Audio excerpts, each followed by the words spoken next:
Good morning. Good morning. Welcome to Help the Helpers on this Indigenous Peoples Day. And we have John Keane, which we're so delighted, from Ireland.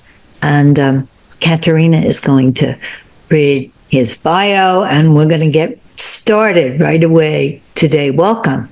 Good to see you all. John Keane has over 25 years experience in practicing and teaching focusing. John first discovered focusing while recovering from a chronic illness that left him hospitalized for 6 months. Focusing had such an impact on his life that he changed career from working in the health insurance industry to studying the philosophy and practice of the focusing process. John took a BA, a Bachelor of Arts in Philosophy, at the Jesuit University, Milltown Park in Dublin, Ireland.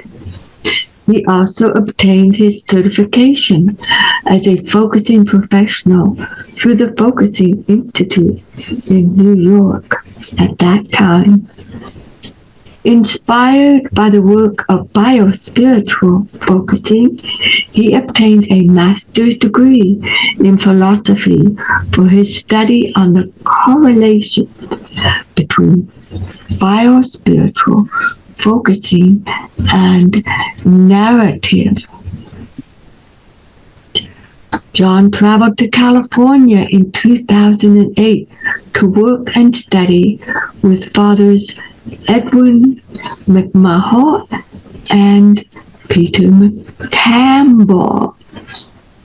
Father Edwin McMahon and Father Peter Campbell, the founders of BioSpiritual Institute. John has taught BioSpiritual Focusing in a wide variety of settings, including universities, retreat centers, parishes, schools, and he presented at a number of international conferences. John is passionate about sharing his gifts of BioSpiritual Focusing with children.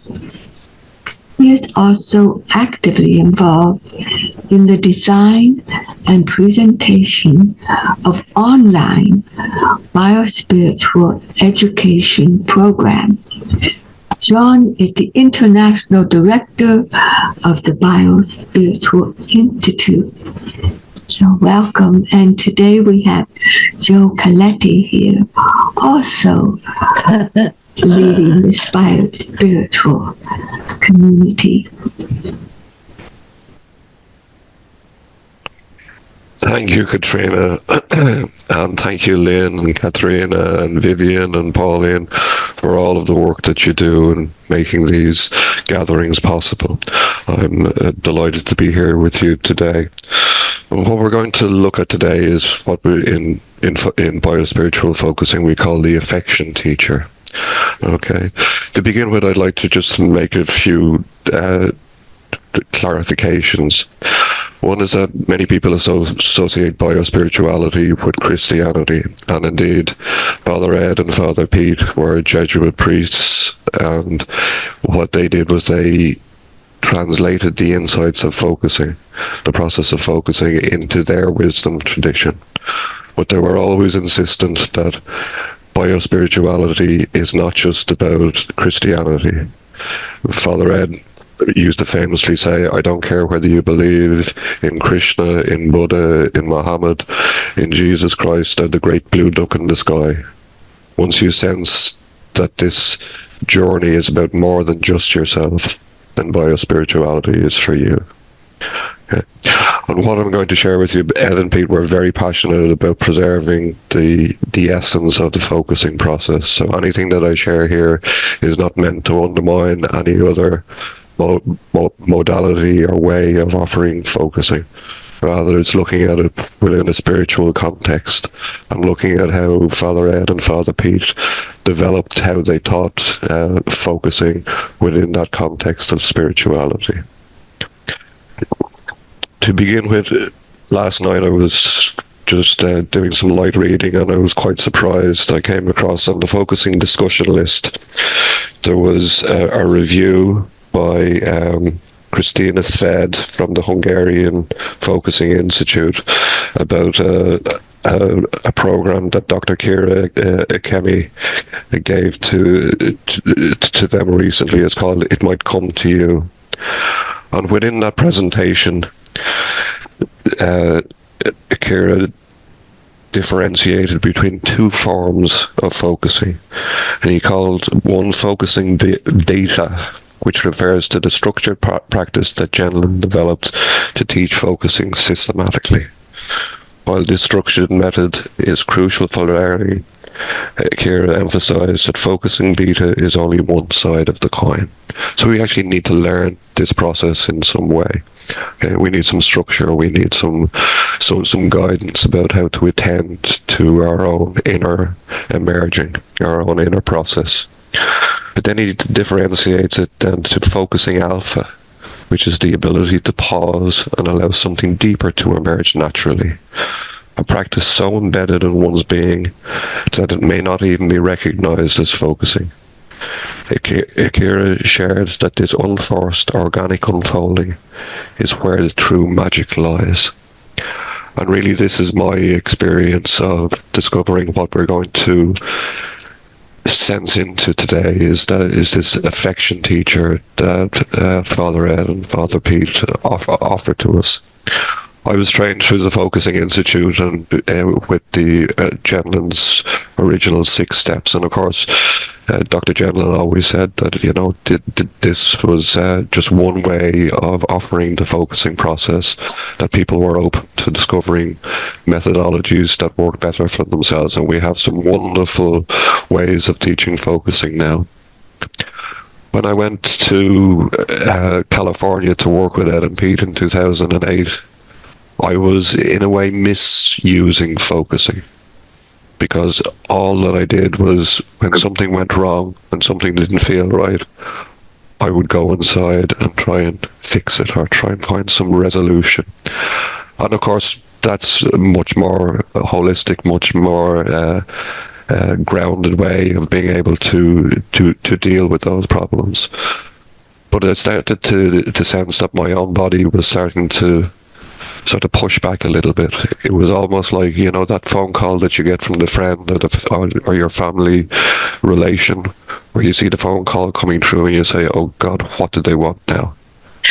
I only went to my body when something was wrong, when something was in trouble. So what Ed and Pete and this affection teacher process taught me was to be able to dwell in that place inside, to be able to be there in a way that could embrace all of the wonders of the world as well as the difficult parts. So I'm going to share my screen,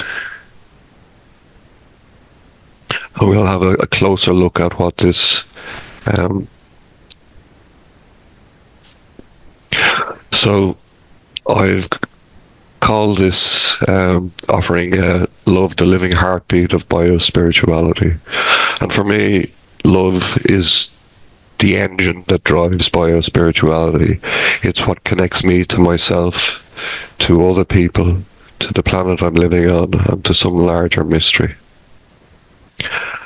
And in the blurb that you received beforehand, Father Ed often said, affection arrives quietly, more like a wandering breeze or a gentle grace blessing you on your journey through life.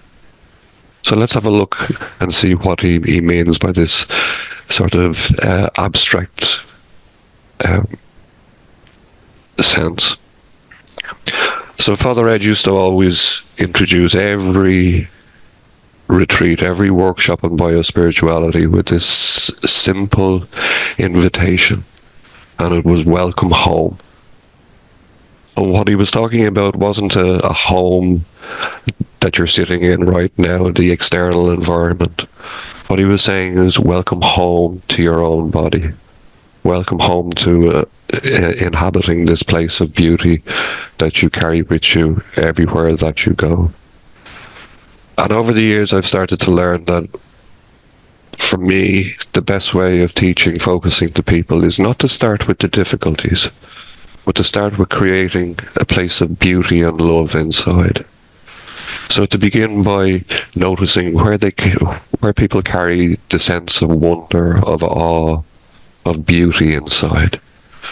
So that, what does it feel like inside to notice the breeze in your face in the morning, or the sun shining on your face, or the gentle breeze, or the sight of children playing, or of puppies interacting with each other, or art or poetry, or any of those things that touch of ourselves inside. And when we can begin from that place inside, we begin to create a place of safety, a place where, when things do go sideways, we're bringing those difficulties into a gentle, welcoming home, rather than a place that's only there. That was, for me, was a place where only the problems were brought. The beauty wasn't there. And as I built that up inside myself, this sense of a sanctuary, this safe place to go inside, has become kind of an anchor for me in being able to negotiate the more challenging times in life. And again, Father Ed used to say, we need to take responsibility for loving ourselves. And Carl Jung, in his book Modern Man in Search of a Soul, noticed an irony he observes in the life of many Christians, where the person reaches out to the poorest of the poor in others, but cannot reach out to the poor parts of oneself. So if our relationship with ourselves is broken, then that's going to impact our colour, our relationships with everything else, with the people in our lives, with our sense of the relationship to the world that we live in, and to that greater mystery we're involved in. So this sense of being able to care for ourselves seems only to reach outwards within Christianity, in many Christians, rather than also moving inside. And I think that, like charity, love needs to begin at home, and then it can flow out naturally and not in a forced way. So this is what I call developing an identity in love. So what we're trying to do here is to create a safe and gentle container that can resource us in responding to trauma and grief. Not just trauma and grief. But I'd like to share a little story with you from last year. So I was in California offering a workshop on BioSpirituality, and I got a phone call in the middle of the night to say that my father had passed away. So I went inside after the phone call and I said, well, what do I do? And my body very clearly told me, go to bed, there's nothing you can do, you're on the far side of the world. So as I went back to bed, I just gently sensed inside to the pain, to the shock that was there. And I just made a gentle invitation. How would you like me to be present to you? How do you need me to hold you? And very quickly I fell back asleep. And several hours later I woke up again and went, oh, wonderful. And the next thing, oh, my dad is gone. And I went inside just to see how all of that was inside. And I was quite surprised. There was a real sense of gentleness, a sense of peace inside with all of that. And that wasn't what I was expecting. And as I sensed into that further, there was a memory that came of my daughter, who was like medicine to my dad. My dad was in his late 90s when he passed away. And my daughter we used to go down and see him every day. She's 13 now. But he used to bring a smile to her. She used to bring a smile to his face every day. But I remember being on holidays and Mary Kate sitting on his lap and my dad smiling. It was the happiest I've ever seen him. And that was the memory that was inside. And that's how My body wanted me to hold this experience. And that kept me from going into the ifs and woulds and shoulds. What if I hadn't come away? What if I was there? All of those things. And just hold that pain, that loneliness, with that gentleness of my dad in the fullness of his life, the fullness of gentleness and love. So that became a very gentle and safe container to allow that grief to unfold as it needed to. And that's the kind of experience that I'm talking about in what an affection teacher can be. How can we hold the difficult parts of life in such a way that we don't need to interrogate them? We don't need to pull them apart, but we can just be present to them in their fullness. And within this dynamic, the relationship to our body is primary. There isn't a sense in biospirituality of needing to generate a felt shift. We have found that when one softens our relationship to our body, where we create that sanctuary, that safe place to go inside, that change, that transformation happens anyway.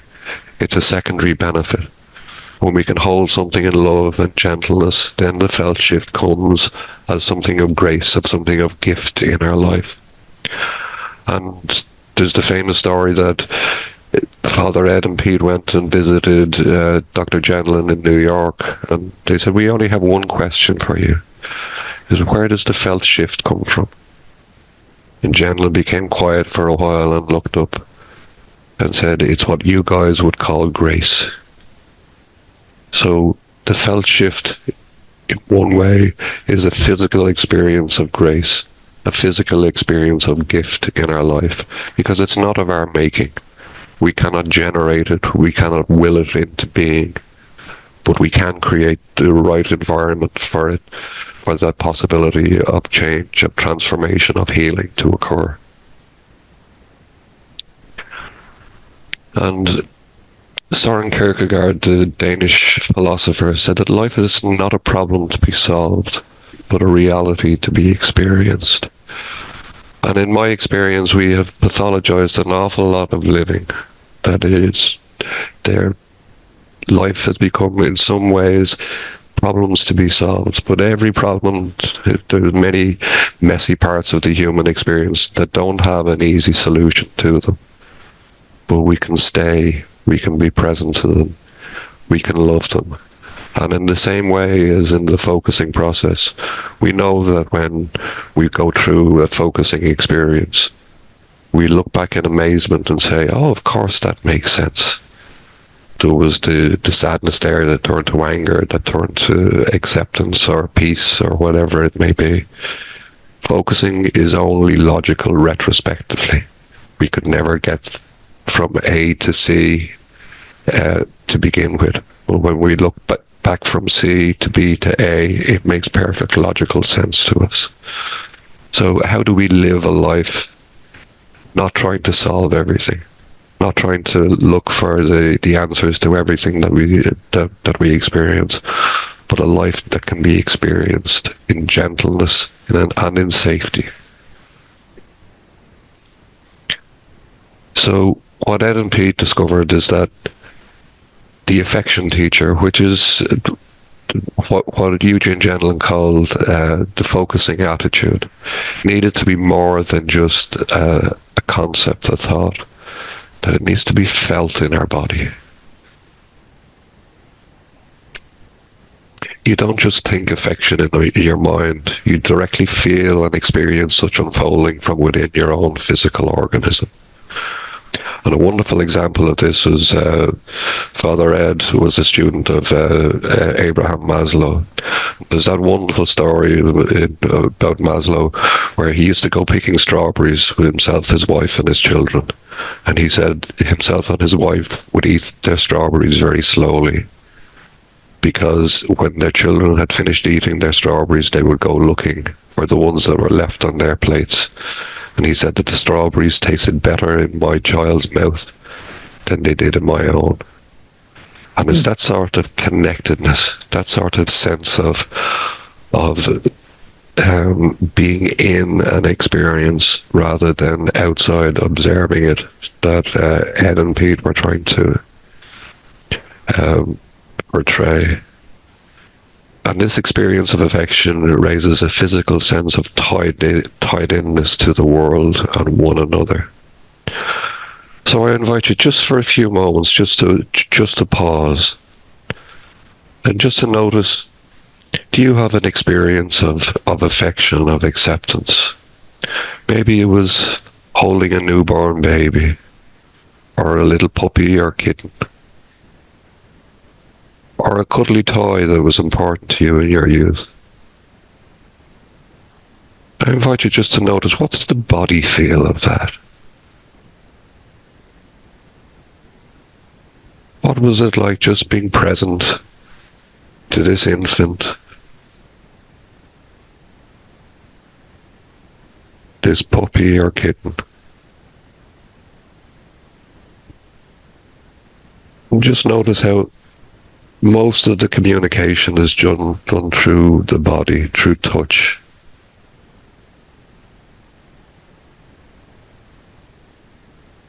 It's the rhythm of your breathing.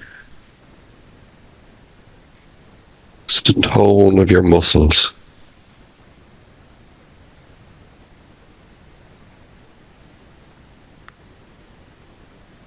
It's your physical connection with this that allows you to communicate safety, joy, and acceptance.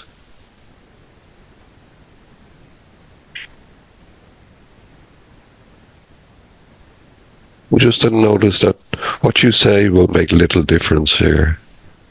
For the infant or the puppy or kitten, language isn't important. What's important is the quality of your presence. So I invite you then just to return your attention back outside, just being grateful and thankful to your body for allowing you to be present to it in that way. And in Father Ed and Father Pete's book, Rediscovering the Lost Body Connection Within Christian Spirituality, they describe the affection teacher in this way, that it can become the practical, physically felt loving presence of God in your own body that will help you replace the old fix-it and control-it habits, which are often the way we were taught to pray and to think indeed.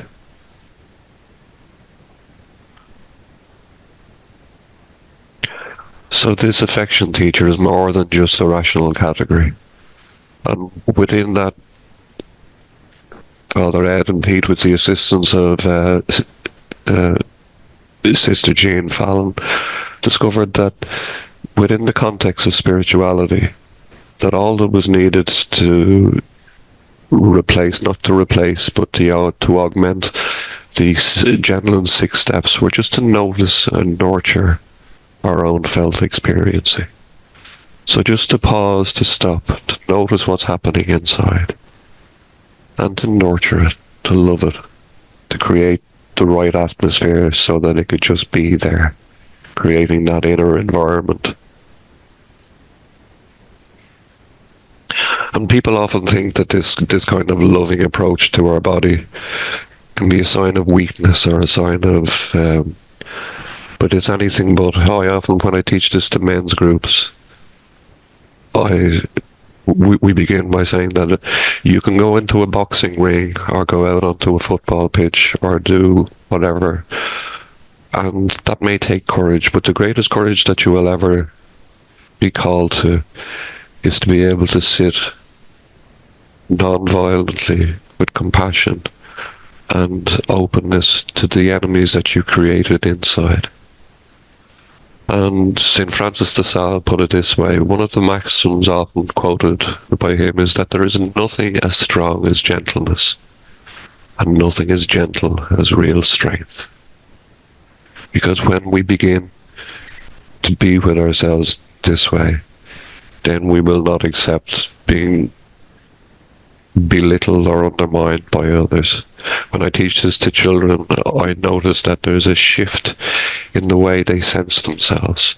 Unfortunately today, much of the remit of value in their lives is placed outside, in influencers, in pop stars, in gamers, whatever it may be. When they discover something of value within their own being, then that starts to shift. They begin to see a sense of value within themselves, and they're not as easily swayed then by peers and by the shoulds that come from outside. So what we've just very briefly explored, and I know that this is a brief taking on it, is what Sister Jean, Father Ed and Peter developed, this process of just noticing and nurturing, allowing us to create the possibility of allowing some process greater or larger or beyond ourselves, and our tendency to control, to gift our living and loving, awakening us to the beauty of creation. When you don't need to control, there is a wonderful freedom in that, of just being present to whatever is real. It's not always easy, but at least we have a way of being present to it.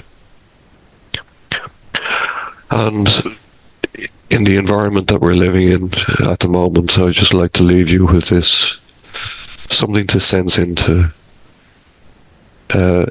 Ed and Pete always call this process peacemaking from the inside. So, as we said earlier on, like charity, love needs to begin at home. So when we can begin making peace with ourselves, might that have an influence, a knock-on effect to the world at large? So, in the case of focusing and Eugene Gendlin, it's been argued that Jean's work is a response to the horrors of the Nazi regime. As we all know, Jean and his family had to flee from their home in Austria in the late 1930s. Focusing can be viewed as a response to the totalitarian imposition of groupthink, promoting the capacity for independent, ethical thought. Allows people to think for themselves, not to be swayed by what other people want you to think. To be able to implement what Mary Gendlin called that revolutionary pause, that sense of being able to stop the usual narratives and sense into what's really happening. And that has huge ethical implications for all of us. And again, looking at Abraham Maslow, over 60 years ago, Maslow challenged young psychologists to develop their lives in researching the origins of human violence. This challenge influenced much of the work that Father Ed and Father Peter devoted their lives to.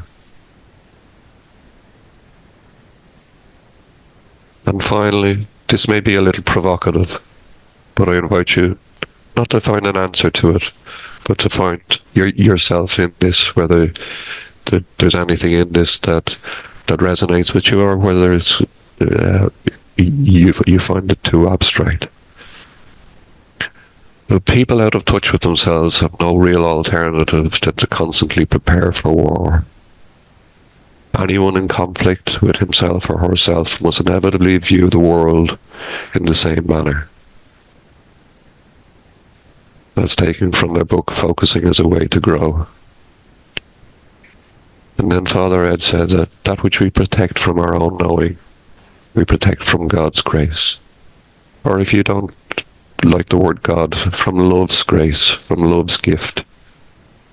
If we're not able to be with the broken parts of ourselves, the vulnerable parts of ourselves, then healing and transformation isn't possible. So thank you, and may God, and may your God, our love, go with you. Thank you for listening, and I look forward to any questions or objections, or the objections are just as relevant as the questions or observations, so I'm happy to take all. Yes, thank you, John. So inspiring to know that we each are in rhythm with the essence you bring. Thank you. So anything from you is welcome. Well, I want to say how different I feel than I did when I started here 30 minutes ago.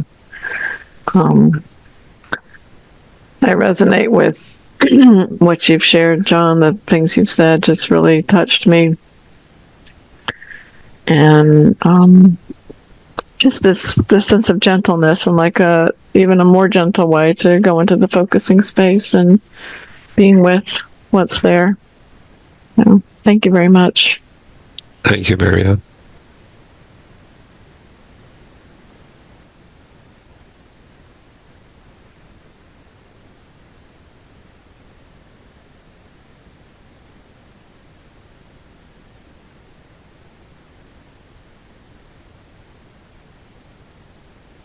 Banu, yes? Yes, it was beautiful. And it reminds me, when I read the process model, I always thought that there was something more about love and care that was implied but not articulated in what made focusing possible. So when you were talking about it, that really excited me. And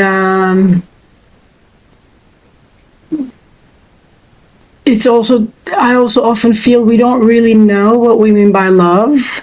We talk about love a lot and say love is the answer, but it's not quite that simple. Sometimes we use love to mean a lot of other things that aren't quite love for me. And it's nice to be connected to our body and sharing from this space. Thank you. Thank you, Banu. And I think in the process model, there's an environment that doesn't come to mind straight away, but there's a yet to be created environments that Janelin includes in his work, and I think this may be a possibility of opening it up to philosophical rigor in that area. I also think that you're absolutely correct that what love means to one person and another is radically different. And that it's that sense of where we've been gifted in our life that teaches us how to be present. So if there's a significant person in our life, a mother, a father, an aunt, an uncle, a grandparent, that was with us during difficult times or was present to us in a way, that physical experience in our body is still vibrantly alive. And it's that teaches us how to be present to what we're holding right now. Joe Coletti calls it the affection response. It's those experiences that teach us how can we be present, how can we lovingly hold what's here right now. So there's examples of those in our lives, those physical, real things that are vibrantly alive in our body that teach us how to hold. And the wonderful thing about the body is that even some people have had very difficult experiences through childhood and further on. They find it very hard to get in touch with those resources of affection, of feeling safe, feeling accepted. But the body knows in its lack just as much as it's in its abundance. So just that invitation is there a time in your life where having somebody present would have made a difference? Just to notice how that would feel inside. And the body knows what it needed within that environment. And that can be the teacher to how we are present to ourselves. And there are times where we're not even aware of the affection that's in our lives, and sometimes we bracket ourselves off from some of that affection. But sometimes we need to open our eyes. And again, in the institute, we've developed an affection timeline where we can actually go in and look through our experiences and notice where are the times in our lives, where are the people, the places, the experiences that we've had that can nurture us. And that's not just an exercise in affection, it's also an exercise in gratitude, where we pay attention to the abundance of the kindness that's in our lives. Yes. It's a wonderful experience. Thank you, Banu. Thank you so much. And Dorothy has something to say. Yes. Thank you, Katrina. I too was very touched by your words, John. And in reference to the use of the word body, I'm also one who pushes, like I just hear the word being in touch with the body, and there's something in me that still, no matter how much work I've done, cringe. And I wanted to say the exercise you did to get us in touch with something in our childhood that felt good. I saw myself as maybe 2 or 3 in my childhood sandbox with the little cape on it, and bending down and feeling the sand just back and forth, like feeling the sand go through my fingers, feeling it through my body because of that position. And it was very pleasurable. So I really like that idea of starting with beauty and pleasure and childlike reverence. Yeah. I think there's a reason that the scriptures tell us that we need to become childlike again, because really there's that immediacy of experience and that awe of childhood is really important in being able to engage with the world fully.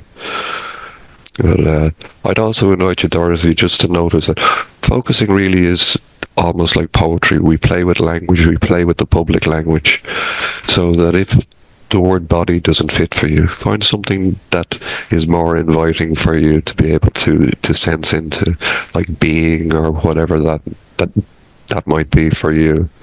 Because really what we're trying to do is find the edge of that living beyond the obstacles, the barriers that can be put in our place. So thank you. And thank you for sharing your sandbox. I appreciate it. Liz. Liz, yes, Liz. First of all, thank you. And I can see how, with your very gentle voice, people can respond in this way. But I'm always thinking that I'm being told to feel things that I might not feel. Mm-hmm. You know, and you invited us to have all different comments, right? So, oh, please, yeah. You know, and I think that with clients that I work with, not to mention myself, except I just did, when asked to think of positive experiences, I might have a reaction to that. You know, first of all, as an authority saying this is the way to go. Mm-hmm. You know, that this positive thing is an order, kind of, and that you're not a good person if you cling to something called negative. Mm-hmm. And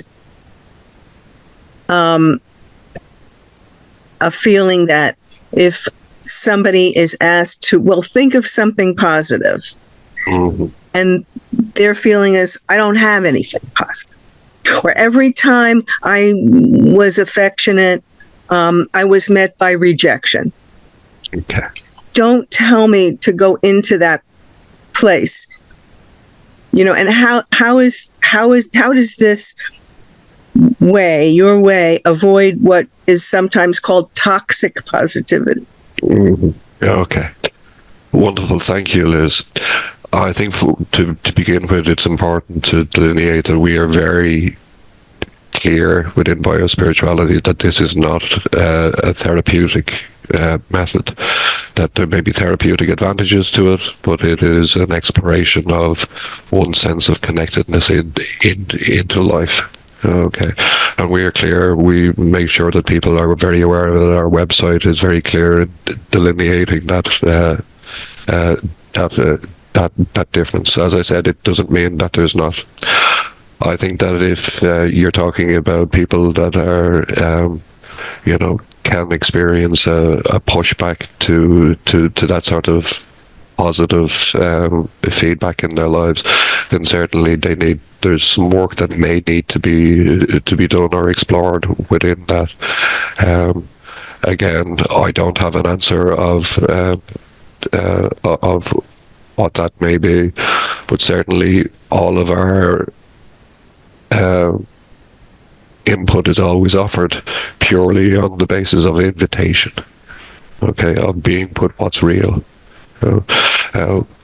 In a generic sense, we've found that teaching the positivity is a safer way of getting people in touch with their bodies, to be able to gently be present. But if there's a reaction to that, of course, you need to be able to listen to that, because that is more of a story. That is a deeper meaning for that person themselves. And the place to do that, to make that exploration, may not be in the context of biospirituality. So I think it's up to each person to sense into what their journey, where they are, and what they need. But I certainly appreciate that it's not for everybody, or where a person is on their journey right now, but it's for me, it's just a safe and gentle way of being able to be present to whatever is there. So I know that's a sort of a not answering your your question, but it's kind of the best that I can do. And again, it's difficult to speak in specifics when on such a general topic. But I thank you, and I welcome your questions. Thank you, Liz. Does that touch off it, or is there more on what you were saying, Liz? Thank you. I just wanted to add something, John, to what you said. And I noticed how you pointed not only to the positive experience, but to the feeling of loss of not having that. That also brings the sense of softness of what you wish you had. And so sometimes when people are in a place where they need to grieve and to lament, asking them for something positive won't work, but saying, I might even put myself in it and say, I wish that you had somebody that would just sit with you when that happened. And that brings the same body feeling, I think. Beautiful. Thank you, Lynn. Pauline, yes, Pauline. And then after that, Becky is here too. So we'll hear from you. Thanks, Katharina. Good morning, John. Fáilte the rock.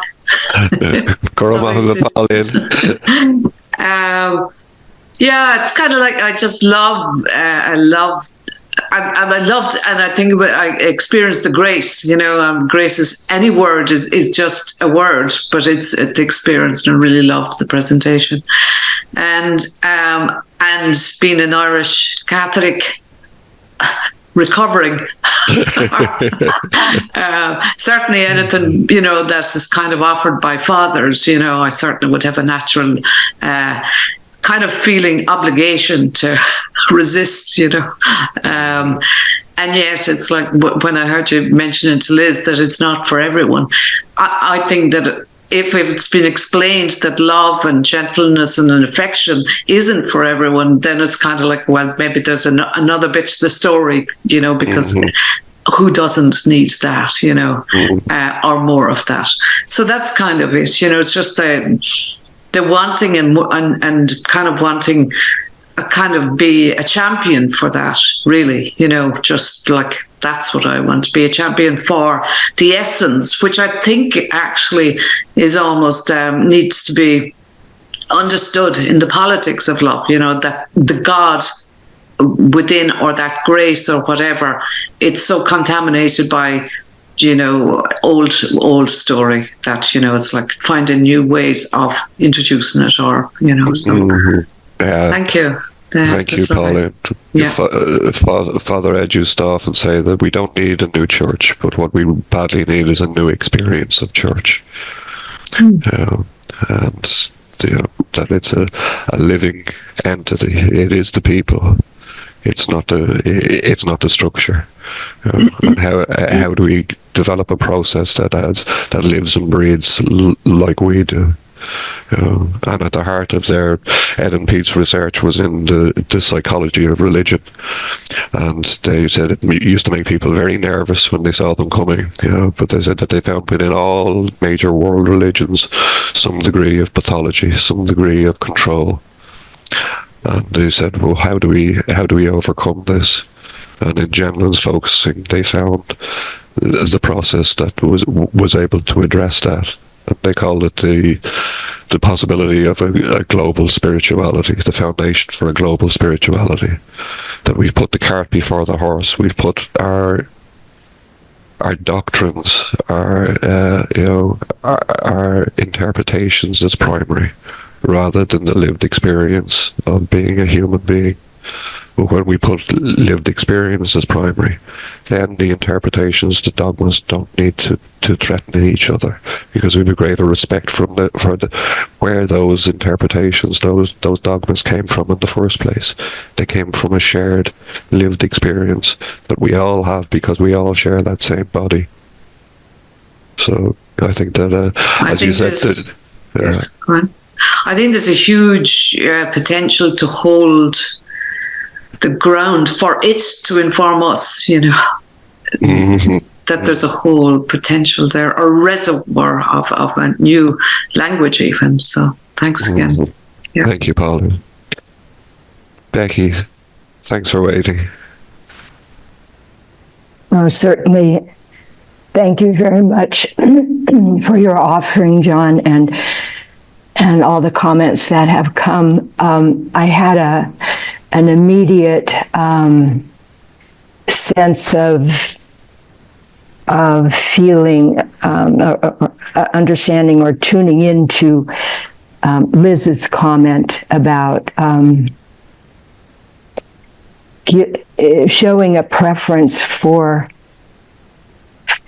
a state of being, a state of mind, a feeling positive than what a person is feeling. And I think the responses, including Lynn's response, I don't have much to add. I just want to say that I had to write this down, and it brought tears to my eyes, that the body knows in its lack just as much as in its presence, and that can be your teacher. And I think to thank you for your question, Becky, and I think it's important to clarify this a little bit. Oh, it wasn't. I'm sorry. It wasn't a question. But it was a comfort. Yeah. Yes. Okay. But when you brought forward again what Liz and Lynn shared, I think that what we're not doing is to say, to impose positivity upon your life. What it is finding ways of being able to gently and safely hold the most vulnerable, the most pushed away parts of our own body. And how do we do that? Okay. We can't analyze them away, because we know that that's not the process of change. So how can we just sit beside them? It's very different to experience just to sit beside a feeling rather than push it away. What we're saying in BioSpirituality is that the affection teacher gives you a resource, a container, to be able to hold all of the beauty, but all of the difficulties in life too. And when I say that, I begin by inviting people to share the beautiful all around them. That's just to begin by trying to create a place where the body isn't just a place of difficulty, But of course, every person will be different. When they go inside, something else may call for their intention. So it's not about the imposition of positivity, but rather finding a resource to be able to be with the more challenging aspects of what it is to be alive. So I don't know if that clarifies it in any way. Yes, it adds to your clarification, but actually, the sentence that you said was more than enough clarification. It just encapsulated it for me. Yeah. Thank you so much, Becky. Appreciate it. Okay. Mm-hmm. Mm-hmm. Liz. Oh, hi, I see other hands, but I just wanted to say that I wanted to put in a word for relationality and how you're teaching, I guess, people to do something with themselves, and maybe that's the goal, but it seems that I was thinking the whole time, about when you were talking, what is the mechanism? How do you get from A to B? And I was thinking that you have exercises and stuff, but for me, what really came most prominently was you. And I made note of it earlier. Your voice, your presence, you're doing this, and that, I guess it's a kind of belief of my own that getting from A to B has mostly maybe to do with having a relationship with usually a human. Cats and dogs can help. Mm-hmm. But it's that you're the vehicle. Mm-hmm. Not necessarily you, John Keane, personally, but somebody. I think I would agree, Liz, but I also think that there's a greater sense that there's healing was never meant to be done on an individual basis. It's always meant to happen in community, even if that's in community of twos. And we run bereavement and trauma workshops, and it's the community that heals. They come together, and we just get the ball rolling. So it's about creating the right environment, creating that possibility for relationality, as you say. And of course, the beginning of that relationality is with ourselves. Well, see, that's where I'm having that conversation with you. I don't necessarily feel that the beginning is ourselves. I think more that the beginning is relationship. I'm not even sure that I feel that there is something that's a really independent self, because we carry relationships inside of ourselves.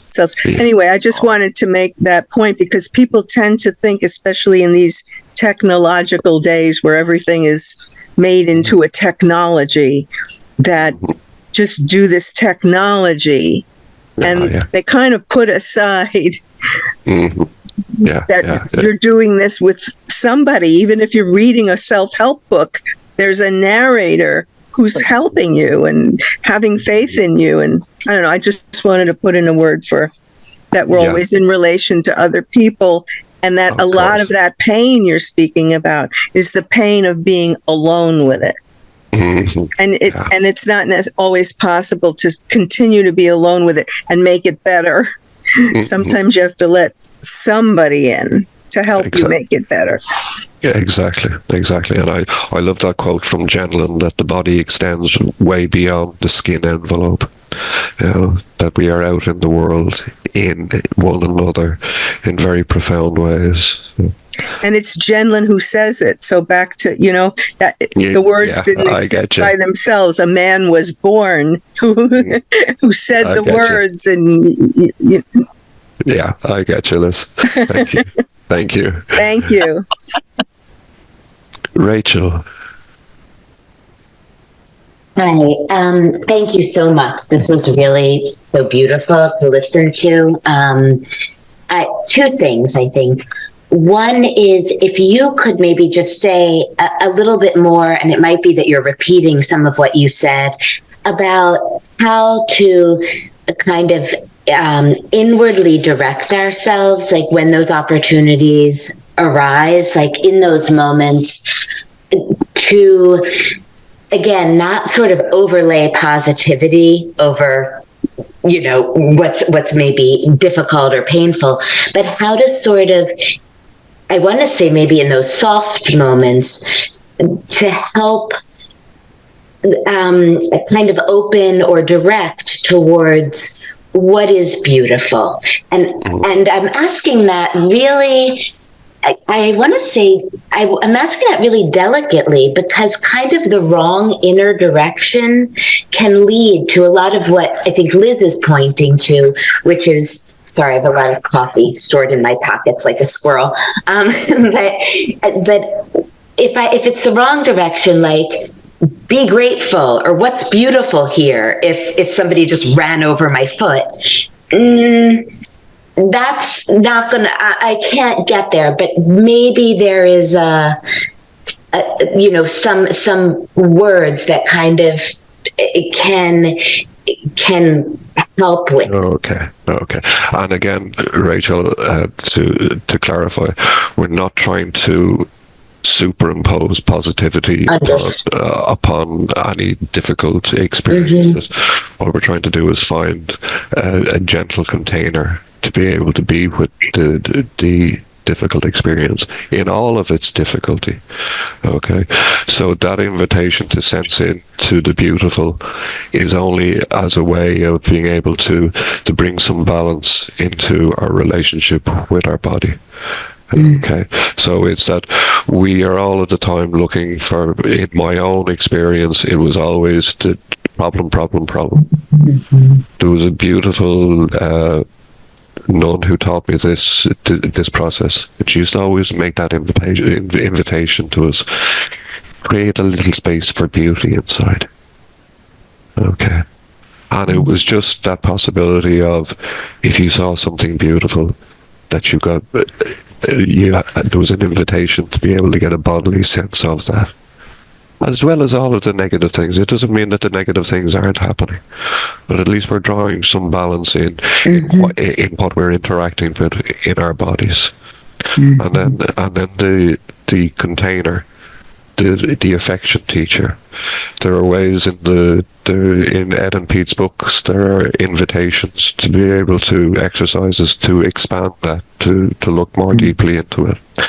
And all, in my experience, you know, just one affection teacher will not do. There are different affection teachers that help us to hold gently different experiences in our lives. Okay, so sometimes that loving presence needs to be gentle. Sometimes it needs to be strong. Sometimes it needs to be patient. Okay, within the focusing flow, it's that invitation. Can you just let it know that it's not alone? Can you be caring and present to this, letting it know that you don't need to fix it, that you don't need to analyze it. You can be more, if you find issues that are more difficult to sit with, you can explore to see, does my body have an experience that will fit with how I need to hold this difficulty in my life? And when that comes, it's like finding the right key for the door that won't open. There is a similarity. It holds, it fits exactly. That way of being able to hold.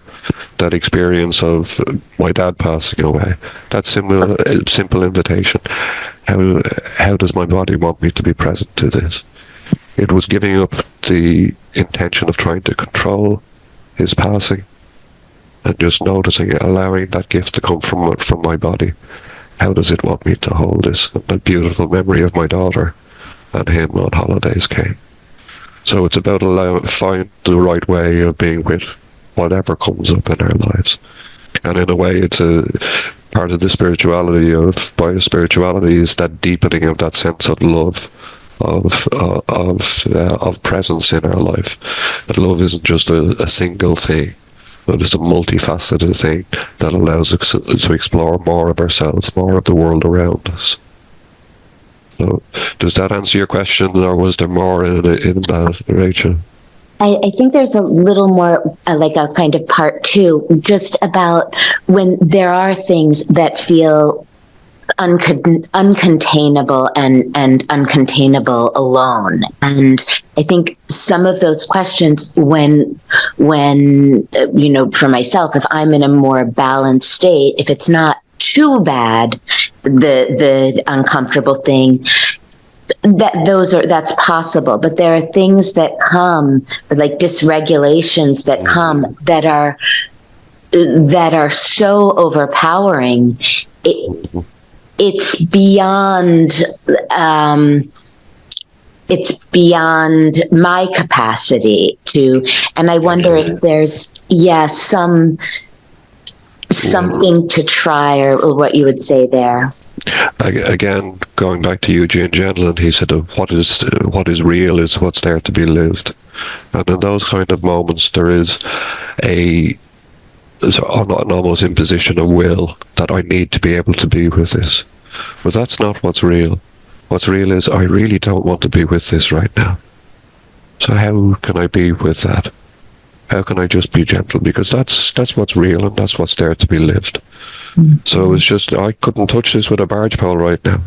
What's the body feel of that inside? And can I just be present to that? Because that's what's real. That's what's causing for my attention right now. Because the old saying that fools rush in where angels fear to tread. Sometimes we say, "No, I need to get in here and pull this apart and sort it out. I'm sick of being overwhelmed like this."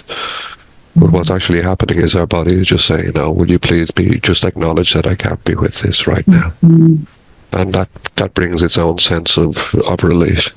Yeah. And then I think as the body begins to trust over time, there's an affection teacher for you now. But there was a lady who I did some work with, and she'd been through a very traumatic event. And to begin with, all she could do was wave at this experience as it passed her by in the car. Over time, then the car started to slow down until she could begin to interact with it more safely. But that's going at the body's pace rather than an imposition of what we think that pace should be. Thank you. That's beautiful. Going at the body's pace. I like that too. I want to thank John. I appreciate what is offered today, and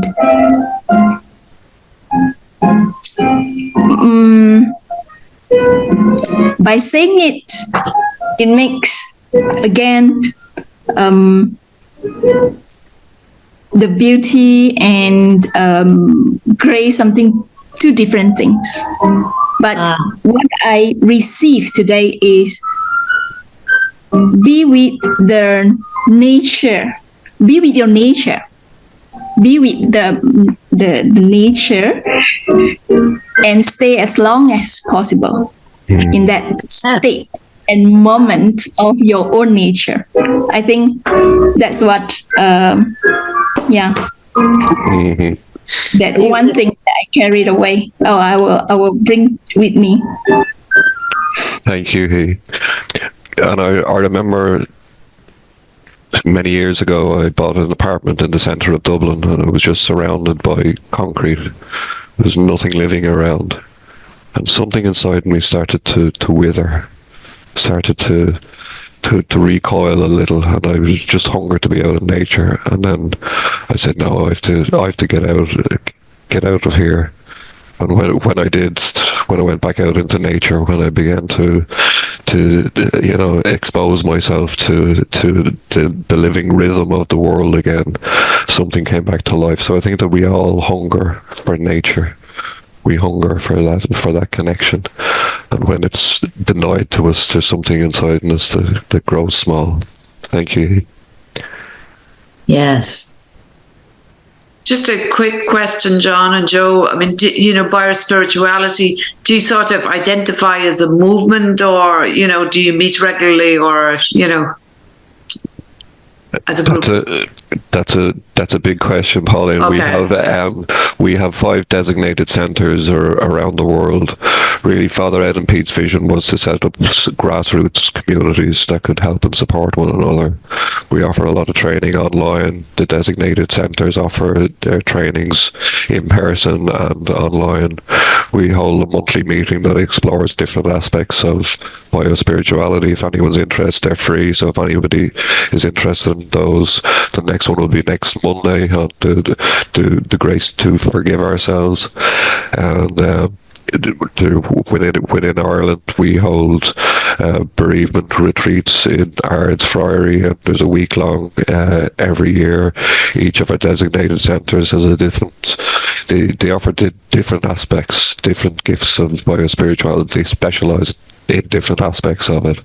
So you'll find a lot of details on that on the biospiritual.org website. Joe put so much hard work into developing it. There's lots of resources about biospirituality there as well. Joe, would you like to say anything else? No, you did fine, John. You did fine. No, it's essentially we're trying to create grassroots efforts to help people understand that focusing is not just a therapeutic practice or something you would only do in therapy, but it can be a way of life, a way of living. So for us, we look at it as a spiritual practice, as a spiritual way of life, where you're gentle with all that's within you and moving forward so that life can continue to move forward.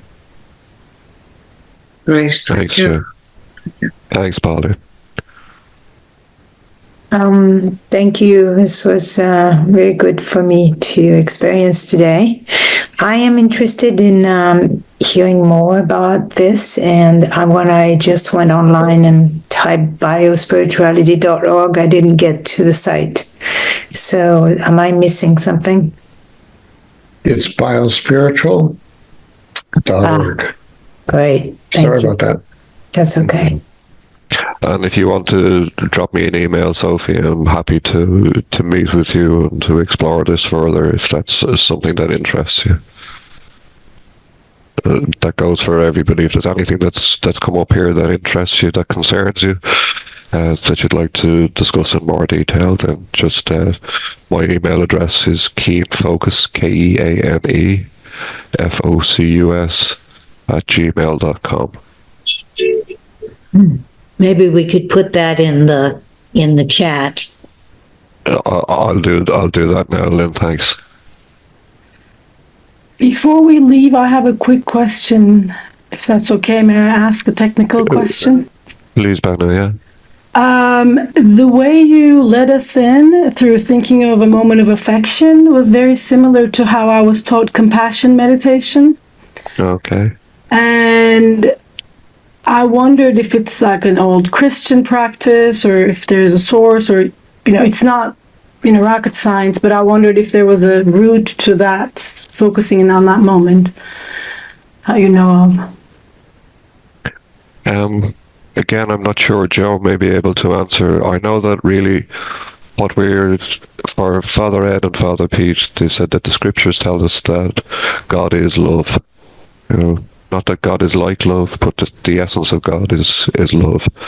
So it's a way of being able to create that environment to be with whatever is real inside of ourselves, to be able to create that presence. So I guess that love, that presence, is an essential part of this process. And I think that biospirituality would be heavily influenced by Ed and Pete's familiarity with Ignatian spirituality, where there's an invitation to find God in all things, to find love in all things. So there would be some comparisons there. Don't know if you could add to that, Joe. Yeah, I would say that it arises out of a common human experience where people encounter the divine in their lives and they respond to it. And so through a common interaction, a global interaction, we would come to these moments where people have found ways inward. I mean, just look at Buddhism, all talking about going within, or Hinduism, or you pick it.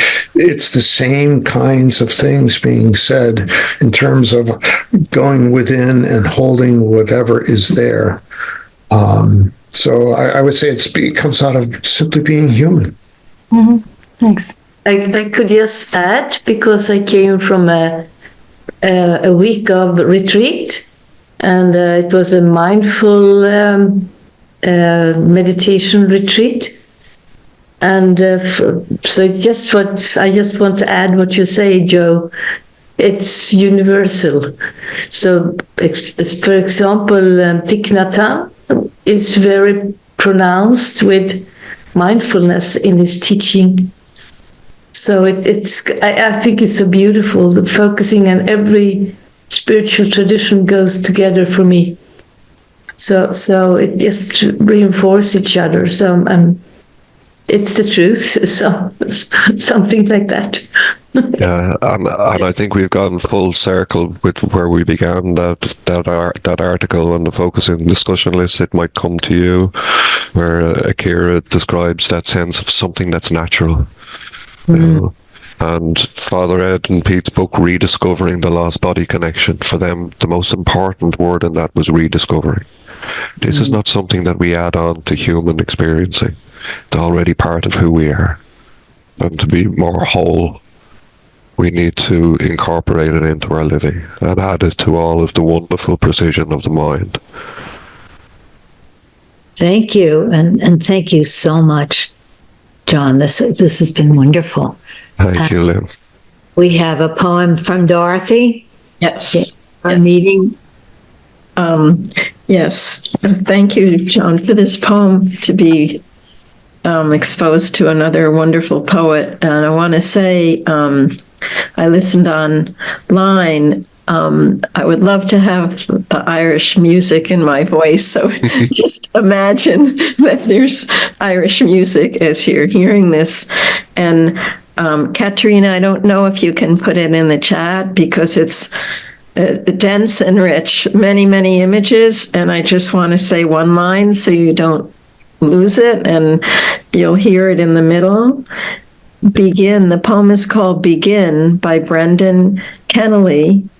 Is that right, the pronunciation? Keneally, but it's close. Thank you.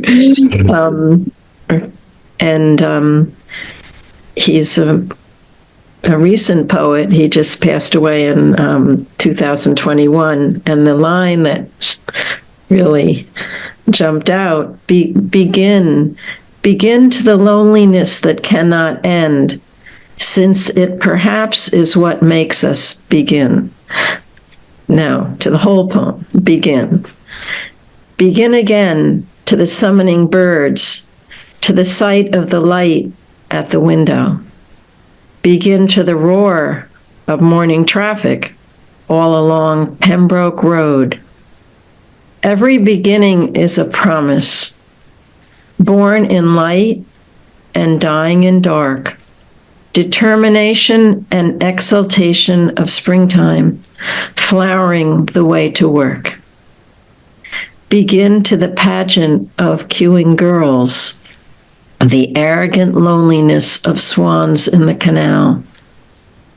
Bridges linking the past and future, old friends passing, though with us still. Begin to the loneliness that cannot end, since it perhaps is what makes us begin. Begin to wonder at unknown faces, at crying birds in the sudden rain, at branches stark in the willing sunlight, at seagulls foraging for bread, at couples sharing a sunny secret, alone together while making good. Though we live in a world that dreams of ending, that always seems about to give in, something that will not acknowledge conclusion insists that we forever begin. Thank you, Dorothy. Thank you.